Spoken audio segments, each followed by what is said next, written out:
Bitter frost doesn't just kill, it silences. When a freak meteorological anomaly plummeted temperatures across Blackwood Ridge to 40 below zero, forecasters called it a once-in-a-century death sentence. For Beatrice Gallagher, a solitary woman living miles off the grid in the Wyoming backcountry, it was supposed to be her final week on Earth. She had no working radio, no backup generator, and absolutely no warning. What she did have was an inexplicable, almost obsessive compulsion to pack away raw, unwashed merino wool and dense hickory logs into a forgotten crawlspace beneath her floorboards. She never fully understood why she hoarded it, but as the ice violently cracked her reinforced windows and a desperate, bloodied stranger began pounding on her cabin door in the dead of the night, that strange, quiet obsession became the only thing standing between her and a frozen grave. Beatrice Gallagher did not move to the spine of the Wind River Range to be found. At 48, she had spent the last decade meticulously untangling herself from the modern world, trading the exhausting noise of Denver for the unforgiving quiet of a hand-hewn log cabin, situated 22 miles from the nearest paved road. The locals down in the valley town of Pinedale knew her only as the Wool Woman, a silent, grey-eyed figure who rolled into town twice a year in a battered 1998 Ford F-250 to trade thick, hand-spun blankets for coffee, flour, and kerosene. Her cabin was a fortress of solitude, built in the 1930s by trappers and reinforced by Beatrice's own calloused hands. It sat in a natural depression surrounded by towering lodgepole pines, a geographic bowl that shielded it from the worst of the westerlies but also trapped the bitter mountain air. Inside, it was a single, large room dominated by a massive cast-iron wood stove. But the cabin held a secret, one born of Beatrice's deeply rooted, albeit unacknowledged, anxiety. Years ago, after a devastating winter power grid failure in the city had nearly cost her everything, a quiet paranoia had taken root in her mind. It manifested not in frantic prepping, but in a slow, methodical accumulation. Beneath the woven rag rugs that covered her wide plank floors lay a trapdoor leading to a root cellar. Over the past 5 years, Beatrice had stopped using it for root vegetables.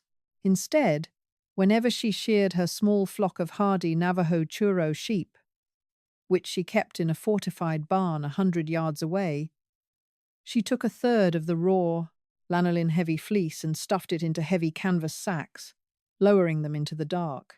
Whenever she felled a dead hickory or oak, she took the densest, slowest-burning heartwood and stacked it meticulously against the earthen walls of the cellar. She told herself it was just overstock, a rainy day fund.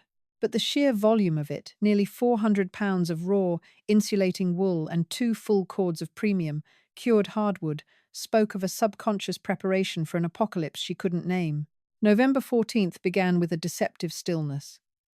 The sky over Blackwood Ridge was the colour of a bruised plum, a deep, heavy violet that seemed to press down on the tops of the pines. The air didn't just feel cold. It felt completely devoid of moisture, stinging the inside of Beatrice's nostrils as she hauled 2 buckets of water from the near-frozen creek. Inside the cabin, her antique aneroid barometer, mounted on the wall next to the door, caught her eye. The brass needle was dropping. It wasn't just falling, it was plummeting at a rate she had never seen in her 10 years on the mountain. By noon, the stillness shattered. It started as a low, mechanical whine cutting through the trees, a sound almost like a distant jet engine. Within 20 minutes, the wind was screaming. This was no ordinary winter squall. Meteorologists miles away, staring in horror at their radar screens, were watching a massive polar vortex violently collide with a moisture-heavy atmospheric river pushing up from the Pacific. The result was a bomb cyclone, a rapid plunge in atmospheric pressure that unleashes hurricane-force winds and blinding, suffocating snow. Beatrice barely had time to secure the heavy wooden shutters over her windows before the first wave hit. The impact of the wind physically shoved her backward into her kitchen table. The heavy oak door rattled in its frame like a desperate prisoner. Outside, the world was instantly erased, replaced by a churning, opaque wall of violent white. She locked the deadbolts, her heart hammering a frantic rhythm against her ribs.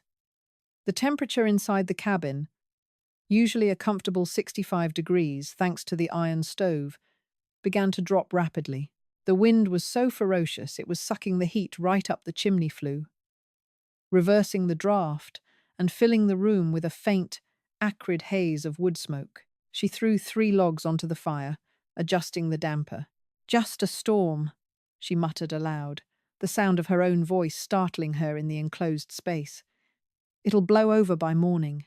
She had no idea that the temperature outside was currently nosediving past -20, on its way to a catastrophic -45 degrees Fahrenheit. And she certainly had no idea that she was not the only human being trapped on the ridge. By 8 p.m., the cabin was groaning. The massive log timbers, frozen to their core, popped and cracked with the sound of a high-caliber rifle firing in the living room.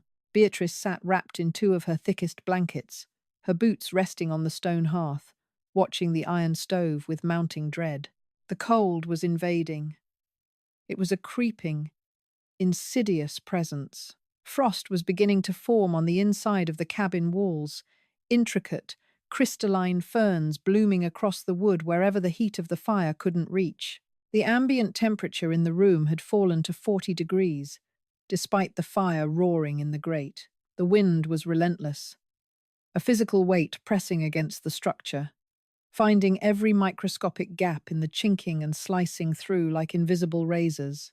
Beatrice realized with a sinking stomach that the wood she had stacked on the porch, her primary winter supply, intended to last until March, was completely inaccessible. Opening the door meant letting the blizzard inside, a move that would instantly drop the cabin to fatal temperatures. Even worse, the snow had drifted so high against the front of the cabin that the door was likely sealed shut by a wall of ice. She looked down at her feet, toward the woven rug covering the trap door.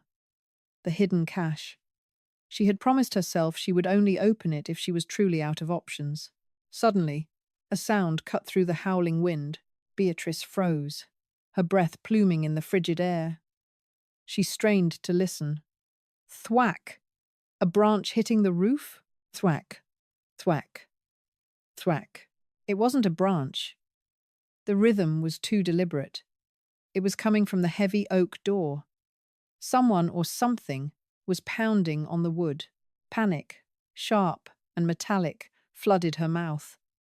No one came up to Blackwood Ridge in November. No one. The nearest neighbour was miles away, and the roads had been impassable since yesterday.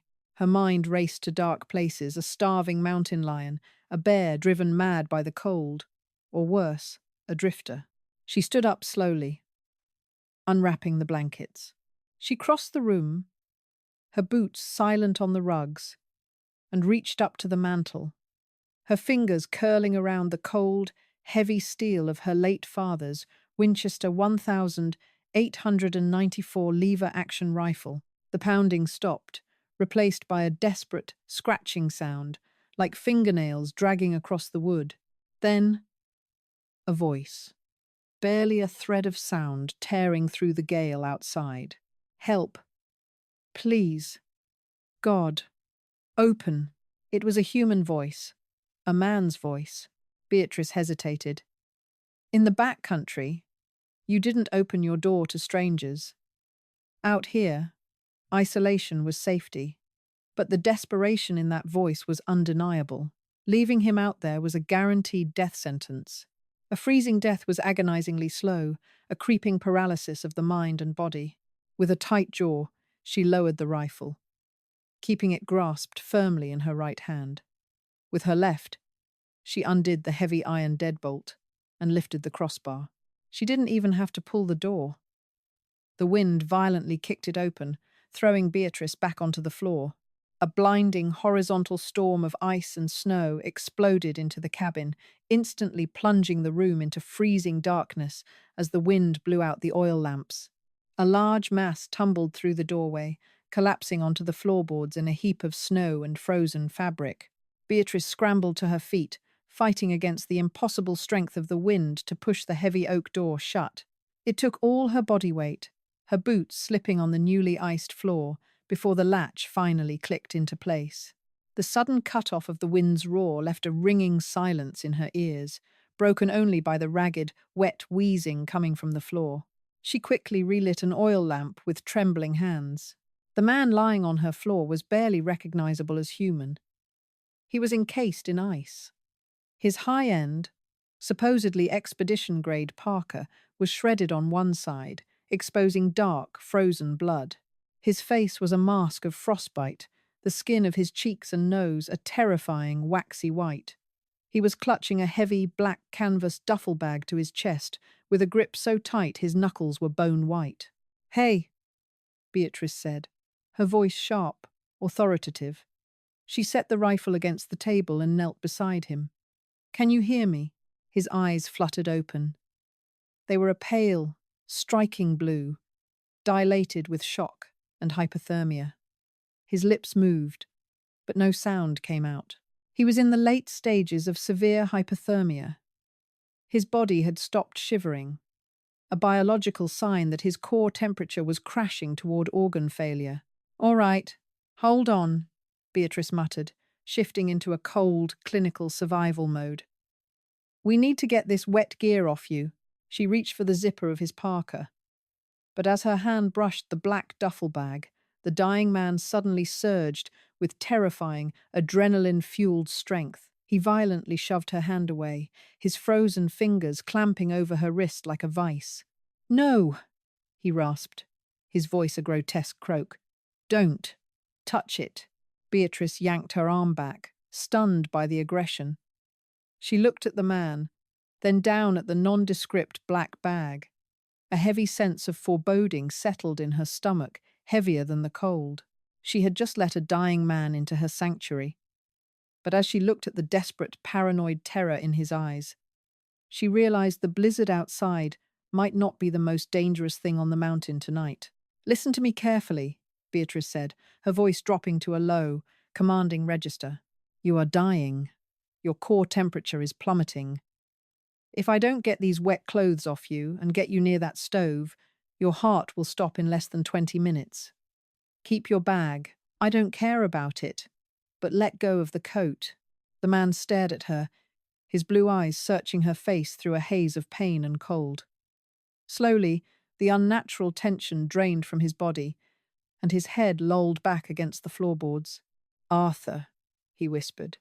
"Name is Arthur. I'm Beatrice. Now let me work."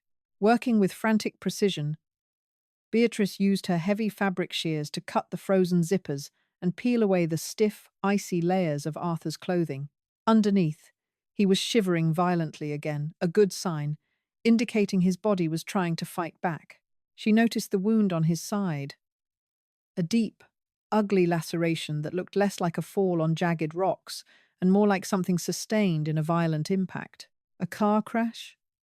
A plane crash? Up here? She dragged him across the floor, positioning him as close to the cast-iron stove as safely possible. She piled 3 of her thickest wool blankets on top of him, but as she touched the air in the room, a new wave of panic hit her. The fire was dying. The furious downdraft of the storm was starving the stove of oxygen, and the small pile of wood she kept indoors was nearly gone. Just 3 pathetic, thin logs remained. The temperature inside the cabin was now hovering around freezing. Arthur's teeth were chattering so violently she could hear the enamel clicking.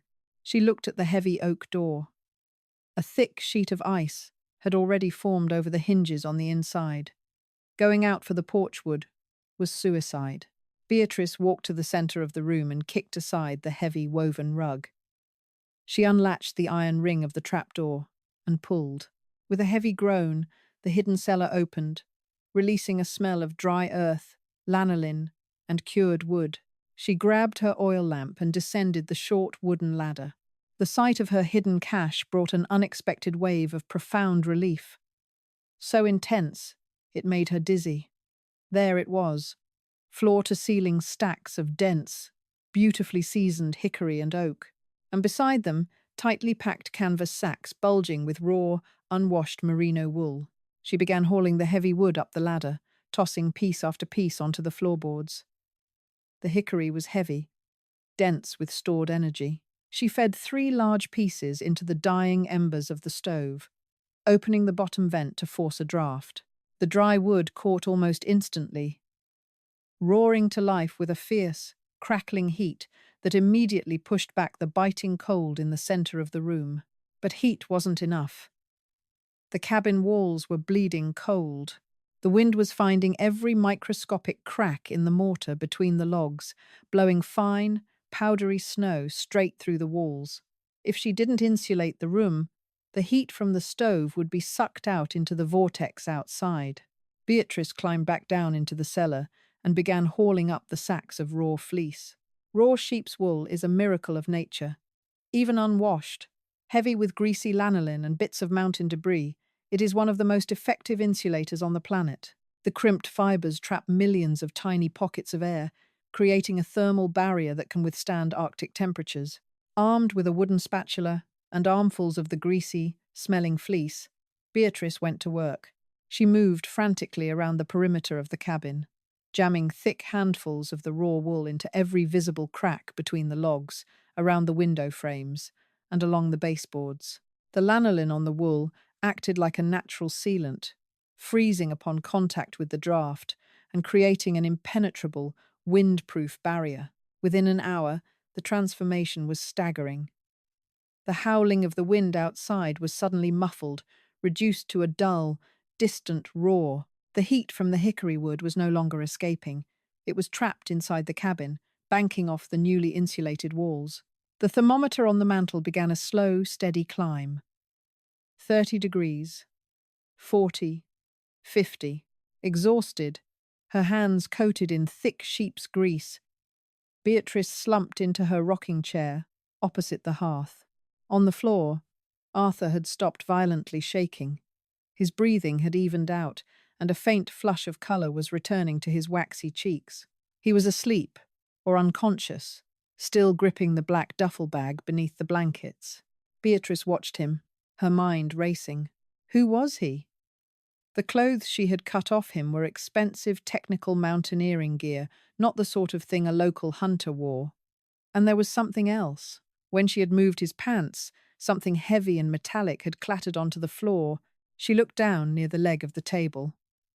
Lying on the floorboards, gleaming dully in the lamplight, was a matte black Glock 19 handgun. Beatrice stood up, retrieved the weapon, and checked the magazine. It was fully loaded. She slipped the gun into the deep pocket of her heavy cardigan, her grey eyes narrowing as she looked back at the sleeping stranger. The storm outside raged on, a white wall of certain death separating them from the rest of humanity. She had saved his life, using a secret she barely understood herself. But as she stared at the black duffel bag he guarded even in his sleep, Beatrice realized that surviving the ice-cold blizzard might be the easy part. Surviving whatever Arthur Pendleton had brought into her cabin was going to be the real test. The interior of the cabin had become a pocket of humid, heavy warmth, smelling sharply of wet wool, melting ice, and the coppery tang of Arthur Pendleton's blood. Outside, the bomb cyclone raged with unabated fury, a shrieking leviathan battering against the stout log walls. But thanks to the thick layers of raw, lanolin-soaked fleece jammed into every crevice, the wind no longer penetrated. Beatrice Gallagher sat in her rocking chair, the loaded Glock 19 resting heavily in her lap, her eyes fixed on the unconscious man and the black canvas duffel bag he guarded like a newborn child. Time in the back country during a blizzard loses its meaning. The antique grandfather clock in the corner ticked toward 3 a.m., but the darkness outside was absolute. Beatrice had spent the last 2 hours meticulously feeding the cast-iron stove with the dense hickory from her cellar, ensuring the core temperature of the room stayed a steady 65 degrees. She had done her part. The rest was up to Arthur's battered physiology. His breathing had shifted from a wet rattle to a shallow, ragged rhythm. The waxy pallor of frostbite on his cheeks was beginning to blister, a painful but necessary sign that capillary blood flow was returning to the damaged tissues. Beatrice shifted in her chair, the wooden runners creaking against the floorboards. She looked at the gun, then at the bag. Her father, A man who had spent his life surviving the harsh Wyoming winters used to say that curiosity in the wild was a luxury that usually got you killed.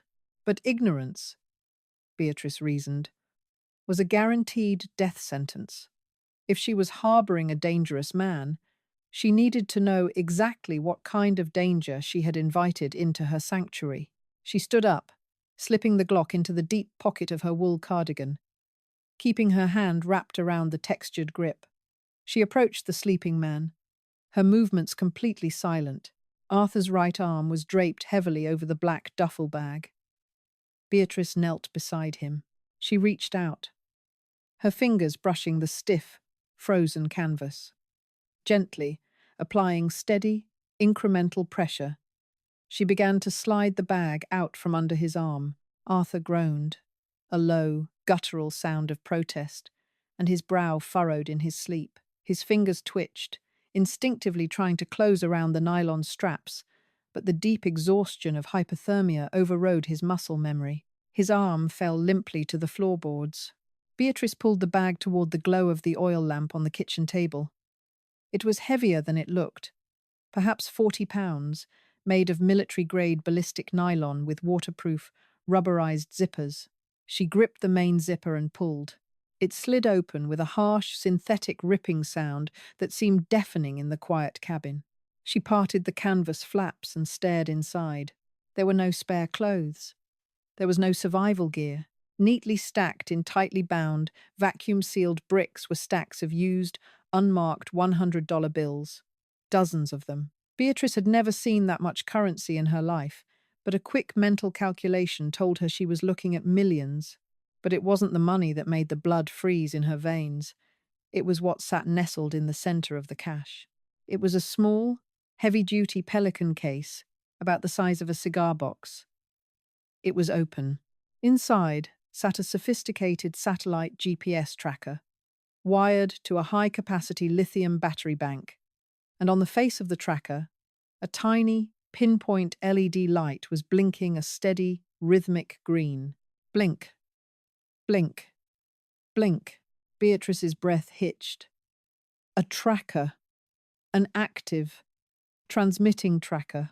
She wasn't a criminal mastermind, but she wasn't a fool either. A man doesn't end up half dead in the Wind River Range in the middle of a historic bomb cyclone with millions in cash by accident.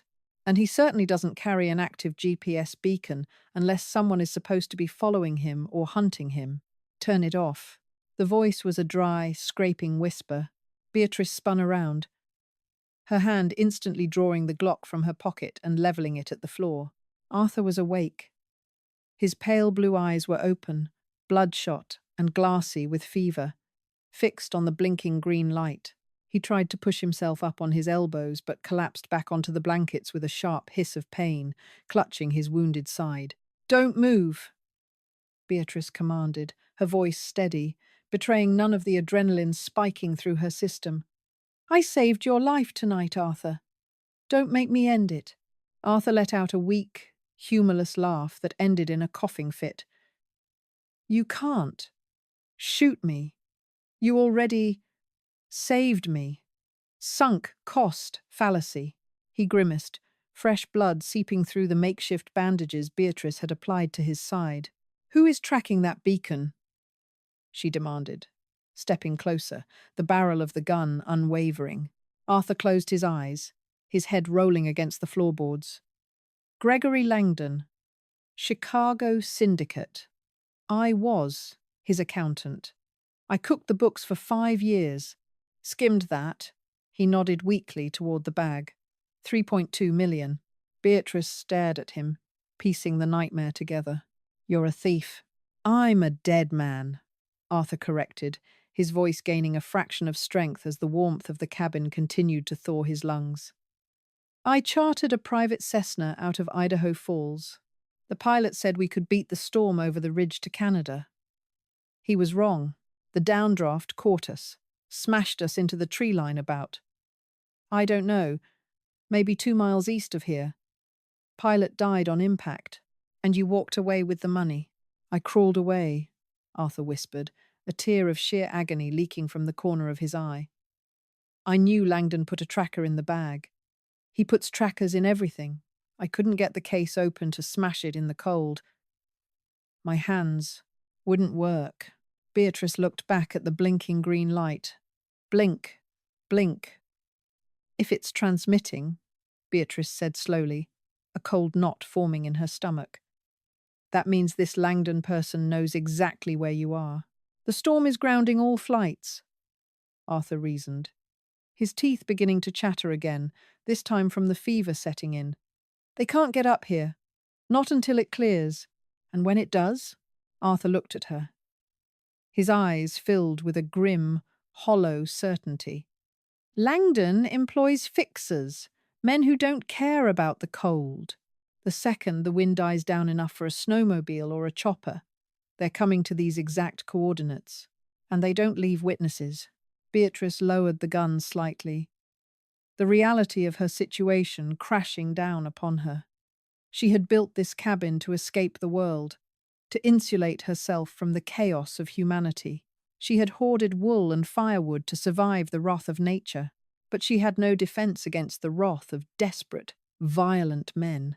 Turn it off, Arthur pleaded again. Smash it. Beatrice walked over to the table and stared at the device. If she destroyed it, the signal would go dark. Langdon's men would know the exact location of the signal's last transmission. They would still come to the grid. They would search the wreckage of the plane, and then they would search the immediate radius.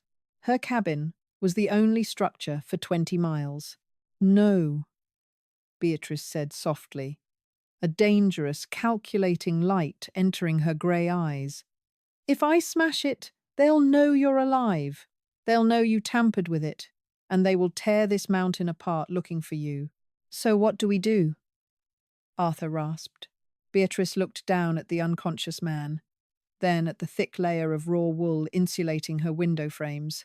She had a plan, one born of the same quiet, methodical paranoia that had driven her to build the hidden cellar in the first place. But before she could fight the men coming for the money, she had to ensure the man bleeding on her floor didn't die of sepsis before sunrise. By dawn of the second day, the meteorological nightmare over Blackwood Ridge had settled into a steady, suffocating siege. The wind no longer shrieked.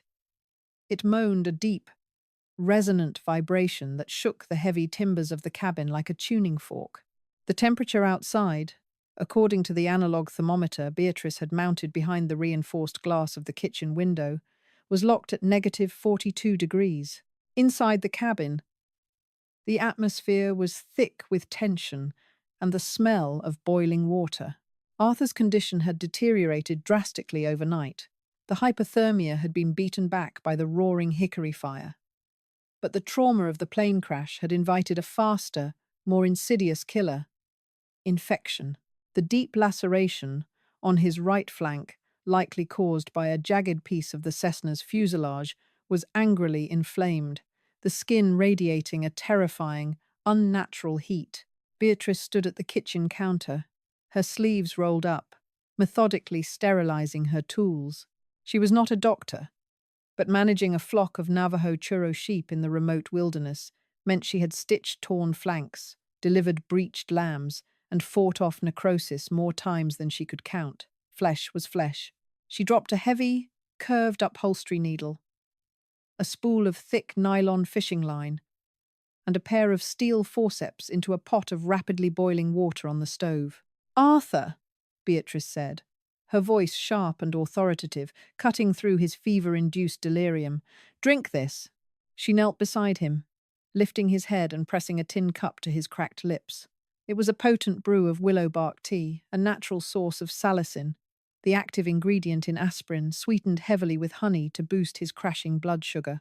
He drank it greedily, choking slightly, his eyes wildly tracking the shadows dancing on the ceiling. "They're coming," he mumbled, his hand weakly pawing at the black duffel bag that Beatrice had kicked into the corner of the room. "Hear the engines?" "That's just the wind," Beatrice said firmly, setting the cup down. "Listen to me. The wound on your side is septic. If I don't clean it out and close it up, You will be dead from blood poisoning before the storm even breaks. It is going to hurt. A lot. But you are going to stay quiet. Understand? Arthur blinked, his gaze focusing on her face for a fleeting second. He gave a microscopic nod. Beatrice moved quickly. She retrieved a bottle of high-proof whiskey she kept for medicinal purposes and a clean, albeit stained, cotton rag. She pulled a heavy leather belt from Arthur's discarded frozen trousers. "Bite down on this," she ordered, wedging the thick leather between his teeth. She pulled back the wool blankets, exposing his side. The wound was grotesque, a gaping tear about 6 inches long, caked with dried blood and debris from the crash. She poured the whiskey directly over the laceration. Arthur's body arched violently off the floorboards, a muffled, agonizing scream tearing through the leather belt. His hands scrambled for purchase on the smooth wood, his knuckles turning white. "Hold still," Beatrice barked, pinning his shoulder down with her knee. Using the forceps, she meticulously picked out the microscopic shards of fiberglass and splinters of pine bark embedded in the torn muscle. Every extraction sent a new shockwave of pain through Arthur's rigid body, but Beatrice's hands were remarkably steady. The brutal pragmatism of mountain life had stripped her of the luxury of squeamishness. Once the wound was clear, she threaded the sterilized upholstery needle with the fishing line. "Breathe," she told him, her voice softer now, almost a rhythmic chant. "Just breathe through your nose." She pushed the curved needle through the tough, inflamed skin. The mechanical resistance of human flesh was different from a sheep's. Thicker, more unyielding, she pulled the nylon line tight, tying off the first suture. She repeated the process, a gruesome, necessary embroidery, until 6 tight, even stitches closed the jagged tear. She coated the area with a thick layer of iodine paste from her veterinary kit and bound it tightly with clean linen strips. When she finally sat back, wiping the sweat from her own forehead with the back of a bloody wrist, Arthur had passed out from the pain. His chest rose and fell in a steadier, less frantic rhythm. The fever would take days to break, assuming he survived it, but the immediate threat of rapid sepsis had been delayed. Beatrice walked over to the cast iron sink, washing her hands with harsh lye soap. She looked out the window. The world was still a chaotic, swirling white void. She dried her hands and walked over to the black duffel bag sitting in the corner. She unzipped it again, ignoring the millions of dollars, and stared at the pelican case. Blink, blink, blink. The green LED of the GPS tracker was a rhythmic heartbeat of impending doom. Arthur was right. If the tracker suddenly went offline, Langdon's fixers would know exactly where to start their grid search. If it stayed online, it was pointing an arrow directly at her front door. But Beatrice Gallagher had spent a decade outsmarting predators on this mountain. Coyotes, wolves, mountain lions, they all operated on patterns, on following the scent, the trail, the signal. If you wanted to survive a predator, you didn't just hide. You gave them a decoy. She looked at her heavy winter gear hanging by the door. She looked at the trapdoor leading to her hidden cellar. And then she looked at the blinking tracker. An idea, reckless and incredibly dangerous, began to form in her mind. It relied entirely on the storm continuing for exactly another 24 hours, and it relied on Arthur Pendleton not dying on her floor. She walked over to the massive iron stove and threw open the heavy door. The hickory logs were burning with a fierce, blinding intensity. She grabbed a pair of iron tongs and pulled out a fist-sized, glowing red ember, dropping it into a heavy cast-iron Dutch oven. She needed to buy time, and she needed to change the narrative of the tracker. But to do that, she was going to have to open the cabin door and step out into the deadly -40-degree vortex of the bomb cyclone. She looked at the sleeping, battered fugitive on her floor. "You brought the devil to my door, Arthur," she whispered to the empty room. "Let's see if the devil knows how to freeze." She began pulling on her heavily insulated Carhartt coveralls, her mind calculating distances, wind chill, and the exact weight of a dead man's beacon. Stepping into a negative 42-degree blizzard is not like walking into a freezer, it is like walking into a physical assault. The air is so dense with cold that it feels heavy in the lungs, instantly freezing the moisture in your nose and throat. Beatrice knew that at this temperature, exposed skin would suffer severe frostbite in less than 5 minutes. She layered herself with clinical precision. First, a base layer of fine, spun merino wool to wick away sweat because sweating in this environment meant death. Then, heavy fleece-lined denim, insulated coveralls, 2 pairs of thick rag wool socks, and her pack boots. She wrapped a thick woolen scarf around her lower face, leaving only a narrow slit for her eyes, which she covered with polarized ski goggles. Before opening the heavy oak door, she checked her improvised decoy. The fist-sized ember glowed an angry orange at the bottom of the cast-iron Dutch oven. She took a thick, greasy handful of raw sheep's fleece and packed it over the ember, creating a smouldering, insulated nest. Finally, she took the blinking pelican case, sealed it tight, and pressed it into the wool. Blink, blink, blink. The heavy iron lid went on, sealing the heat and the tracker inside. The iron would absorb the thermal energy, creating a microclimate warm enough to keep the lithium battery from dying, while the raw wool prevented the plastic casing from melting against the coal. It was a crude, desperate piece of engineering, but it was all she had.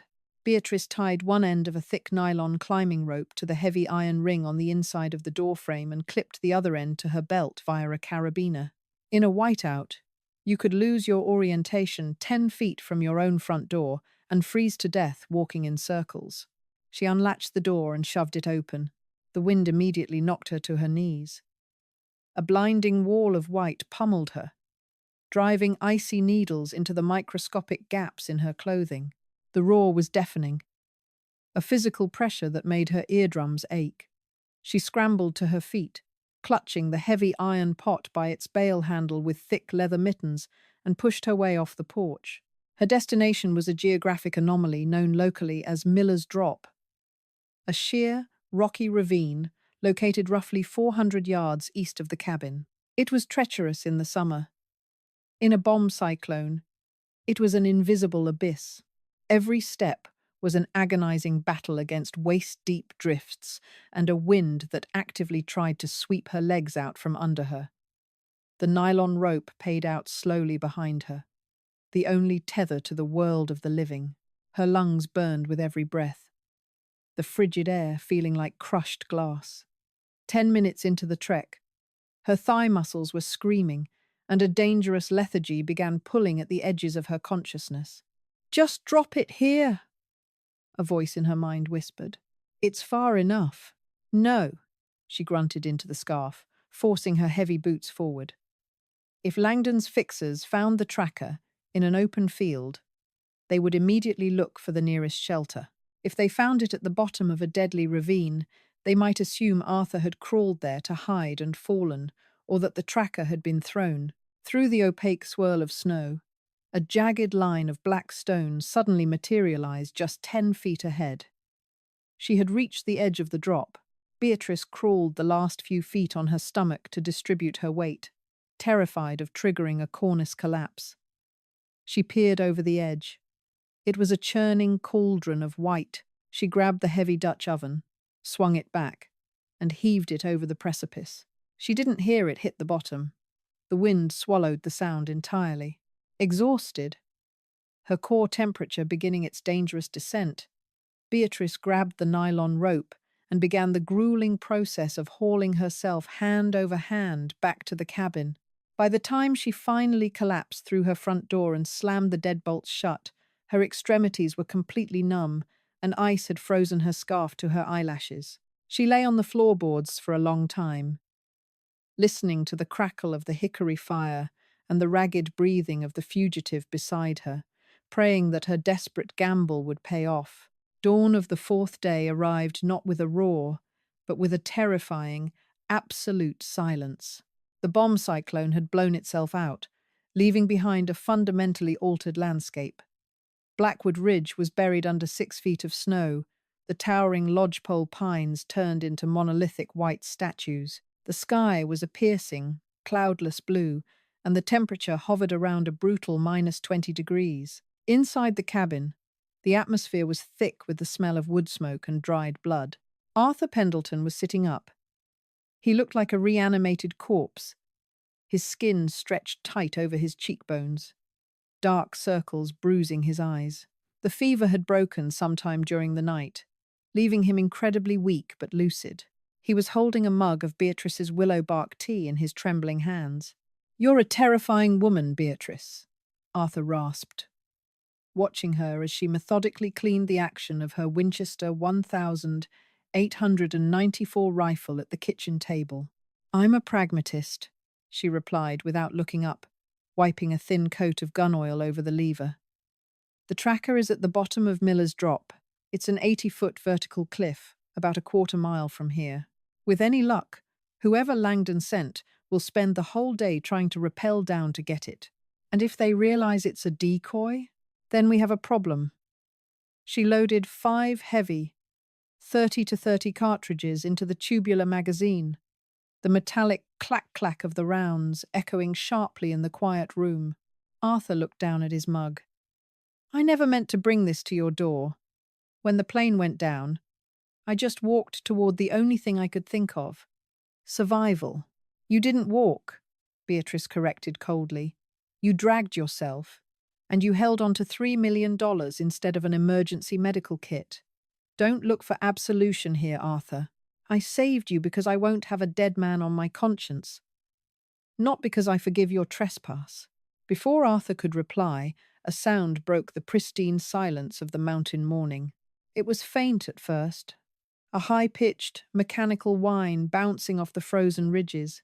Beatrice froze, the oiled rag slipping from her hands. She stood up, moving swiftly to the window. She had scraped a small peephole through the ice and raw wool she had packed against the glass. "Is it them?" Arthur asked, panic instantly spiking his heart rate, his hand instinctively reaching for the empty space where his Glock used to be. "2 engines," Beatrice confirmed, her voice devoid of emotion. "2-stroke. Modified exhaust. Those aren't local search and rescue sleds. SAR uses heavy, 4-stroke utility machines. These are mountain sleds, fast and light." Miles away, at the base of the ridge, 2 men carved their way through the deep, untouched powder. Their names were Silas and Cole, and they were the very best at what Gregory Langdon paid them to do: erase liabilities. Clad in top-tier tactical winter gear, they maneuvered their powerful Ski-Doo Summit snowmobiles with aggressive precision. Strapped to the console of Silas's sled was a heavy-duty military GPS receiver. A small green dot blinked on the topographic display. "Stationary.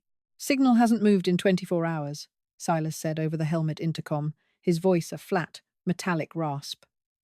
"Coordinates put it near a geographic drop-off. Think the accountant took a dive?" Cole replied, revving his engine as they hit a steep incline. "We don't get paid to think. We get paid to retrieve the bag and confirm the kill. Keep your eyes peeled for a wreckage trail." Back at the cabin, Beatrice was making her final preparations. The heavy oak door was double-bolted. The thick wooden shutters were securely latched over the windows, plunging the interior into a dim, amber gloom lit only by the cast-iron stove. She turned to Arthur. "Get off the floor. Get behind the cast-iron stove. The metal is thick enough to stop a standard pistol round. Do not move, and do not make a sound." Arthur gritted his teeth and dragged himself across the floorboards, curling into a tight ball behind the radiant heat of the wood stove. Beatrice took her position near the front window, keeping herself pressed flat against the thick log wall. She held the Winchester tight against her chest, her thumb resting on the exposed hammer. She listened as the whine of the engines grew louder, vibrating through the frozen ground and up into the floorboards of the cabin. The engines suddenly cut out. The silence that followed was agonizing. Beatrice closed her eyes, visualizing the terrain outside. They had reached the edge of Miller's Drop. They were looking for the tracker. "Find it," she prayed silently. "Find the iron pot." A assume he fell, and leave. For 10 minutes, there was nothing but the crackle of the hickory fire. Then, a voice echoed across the frozen clearing, amplified by the stark acoustics of the snow. Well, well, well. Looks like our boy Arthur found himself a little homestead. Beatrice's eyes snapped open. The tracker hadn't fooled them. Or perhaps it had. But the fixers were thorough enough to check the only shelter within a 20-mile radius anyway. Heavy, crunching footsteps approached the front porch. "Hello in the cabin," the voice called out, dripping with a terrifying, faux politeness. "We're looking for a friend of ours. Plane went down in the storm. You wouldn't happen to have seen him, would you?" Beatrice leveled the barrel of the Winchester toward the thick oak door, her finger sliding inside the trigger guard. The storm was over, but the real fight for survival had just begun. Footsteps crunched against the densely packed snow on the porch, each step agonizingly loud in the frigid, still air. Beatrice Gallagher did not breathe. She stood pressed against the heavy, adze-hewn logs of the front wall, the cold steel of the Winchester 1894 digging into her collarbone. Behind the cast-iron stove, Arthur Pendleton was a trembling shadow, his eyes wide with a terror that the freezing temperatures had failed to numb. "Look at this place," the voice outside sneered.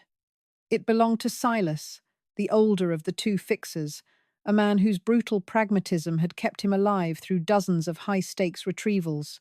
Solid oak door, shutters bolted from the inside. "Whoever is in there is dug in like a tick." "Shoot the latch," Cole suggested, his voice muffled slightly by a thick neoprene tactical mask. "Don't be an idiot, Cole. It's an iron crossbar, not a master lock.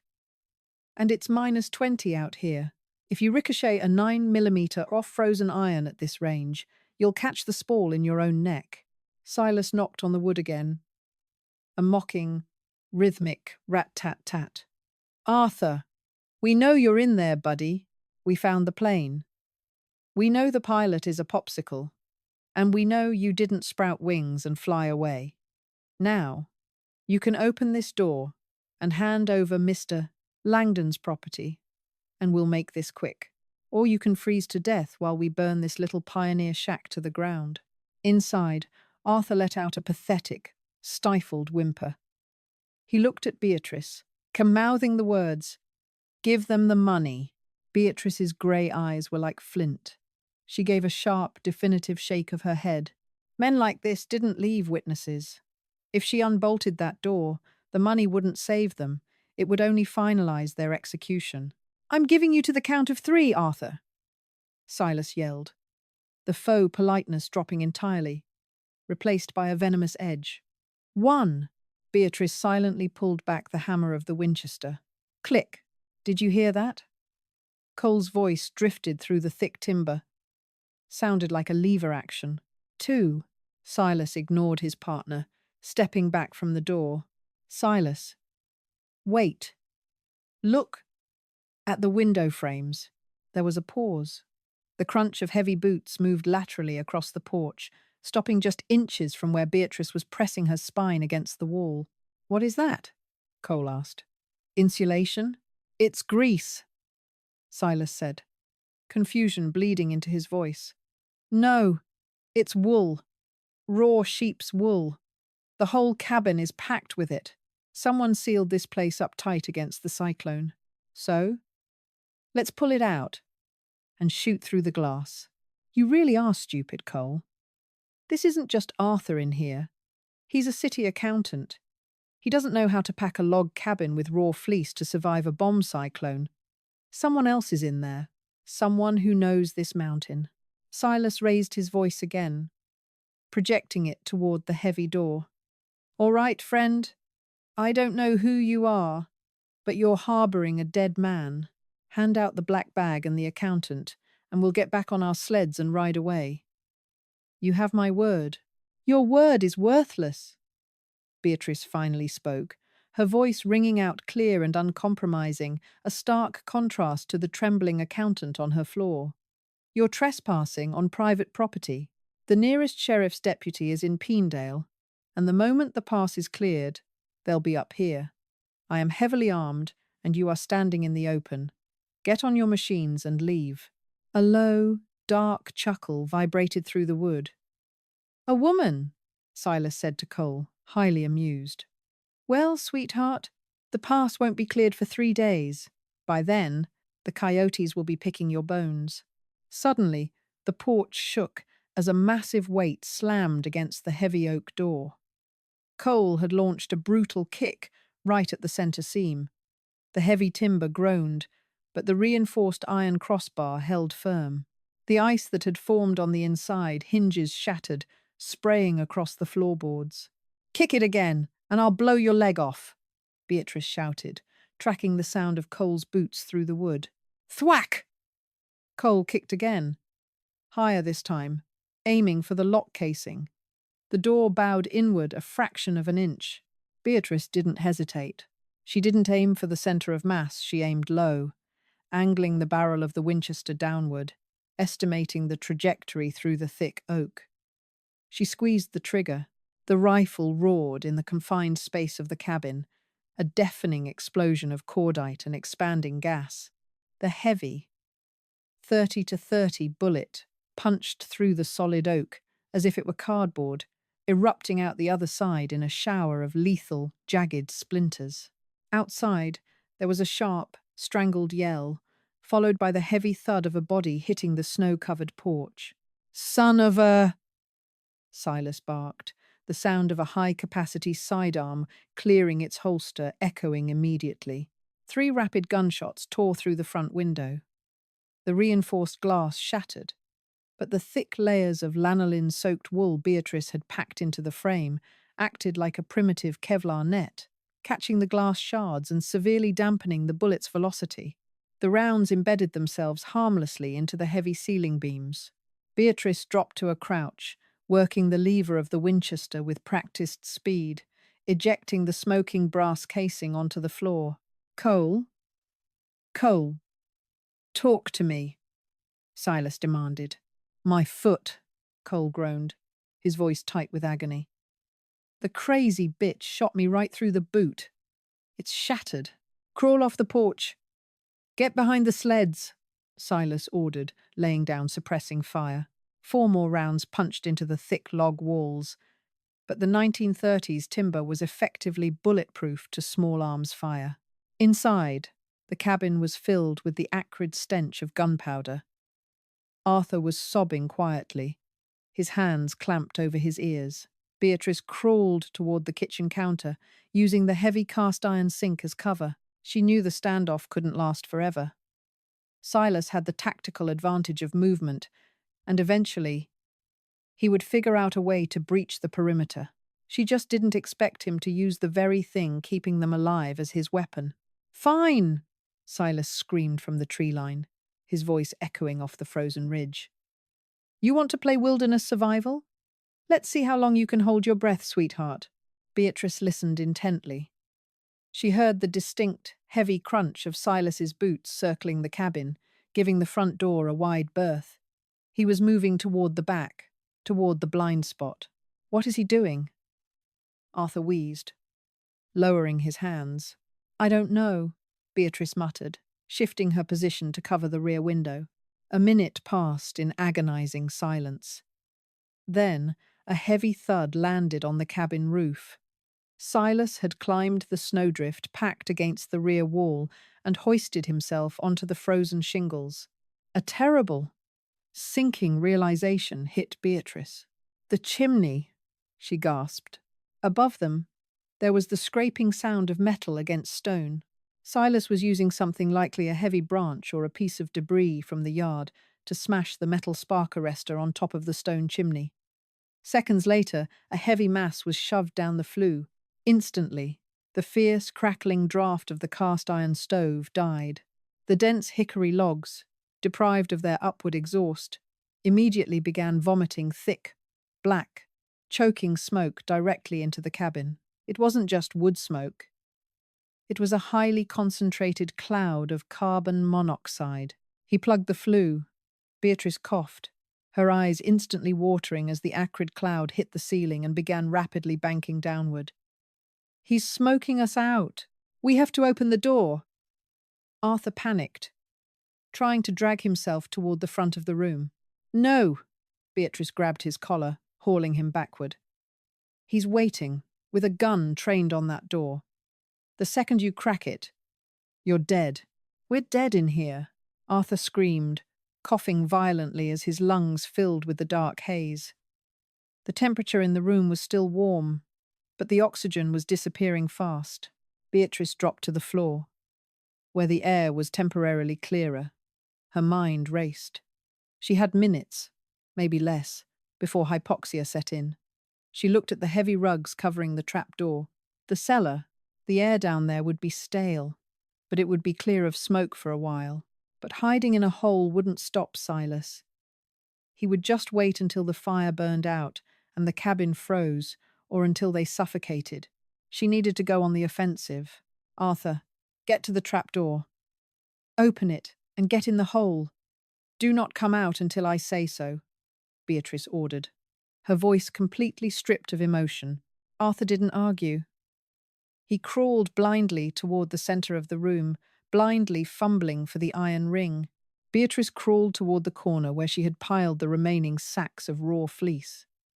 She grabbed a thick canvas sack, tearing it open. The smell of rich, greasy lanolin filled her nose, cutting through the smoke. Lanolin, the natural wax secreted by wool-bearing animals, is incredibly flammable when concentrated. She pulled out a massive, tightly packed ball of the greasy fleece, about the size of a watermelon. She tied it tightly with a length of nylon cord, leaving a long tail of fabric. Next, she crawled to the kitchen counter and grabbed the bottle of high-proof medicinal whiskey. She dumped the remaining alcohol over the wool, soaking it through. The smoke was now a physical weight in the room. Beatrice was coughing uncontrollably, black spots dancing in her peripheral vision. She crawled back to the front door, the heavy, soaked ball of wool in one hand, the Winchester in the other. She could hear the low idle of the Ski-Doo snowmobiles about 30 yards out. Silas had moved them closer, likely using them as cover while he watched the door. "Ready to give up yet?" Silas's muffled voice taunted from the snowbank. Beatrice didn't answer. She took a deep breath of the cleanest air she could find near the floorboards, holding it in her burning lungs. She grabbed a box of strike-anywhere matches from the mantel. She sparked a match and touched it to the whiskey-soaked wool. It erupted instantly in a fierce, bright blue and orange flame, the lanolin catching fire and producing a blinding, sputtering heat. With her lungs screaming for oxygen, Beatrice threw the deadbolt and ripped the heavy oak door open. The biting, -20-degree air hit her like a physical blow, instantly clearing the smoke from her eyes. 30 yards away, Silas was crouched behind the engine block of the nearest snowmobile, his handgun raised. Cole was lying in the snow behind him, clutching his ruined foot. "Drop it!" Silas screamed, blinded momentarily by the sudden burst of flame in the doorway. Beatrice didn't drop it. Using every ounce of adrenaline left in her system, she swung the blazing ball of wool by its nylon tail, building momentum, and hurled it out into the freezing air. It sailed in a perfect arc, a miniature comet of burning fat and alcohol. Silas tracked the fireball, realizing too late where it was heading. The blazing wool landed directly on the exposed, highly modified fuel intake of Silas's Ski-Doo Summit. The two-stroke engine had been idling, running rich, and the gas tank was venting fumes into the dry, static winter air. The ignition was instantaneous. The snowmobile exploded in a deafening shockwave of concussive force and orange flame. The blast threw Silas backward into the deep snow, ripping the handgun from his grip. A geyser of burning gasoline sprayed across the clearing, igniting the surrounding pines and turning the pristine white landscape into a chaotic inferno. Cole screamed as burning debris rained down on him. Beatrice didn't pause to watch the destruction. She stepped out onto the porch, raising the Winchester to her shoulder. The smoke from the explosion was thick, but the roaring flames illuminated the clearing perfectly. Silas was scrambling to his feet, disoriented, his tactical jacket smouldering. He reached wildly for his dropped weapon in the snow. Beatrice exhaled, her breath pluming white against the firelight. She centered the iron sights on Silas's chest and squeezed the trigger. The heavy bullet caught him dead center, lifting him off his feet and throwing him back into the snowdrift. He didn't move again. Cole, seeing his partner fall, tried to drag himself backward into the tree line, whimpering in terror.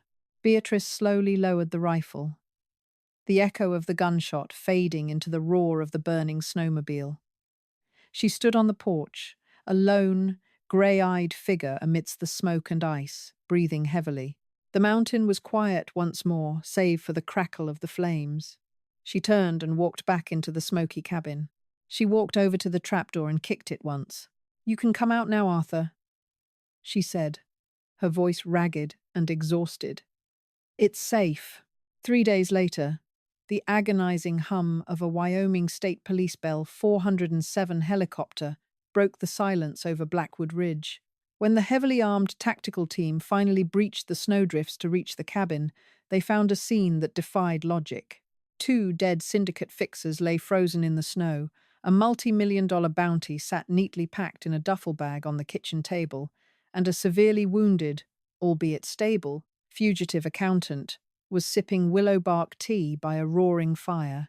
Arthur Pendleton faced federal prison, but he faced it breathing, testifying extensively to dismantle Gregory Langdon's criminal empire. He told the investigators that the woman on the mountain wasn't just a survivor, she was a force of nature.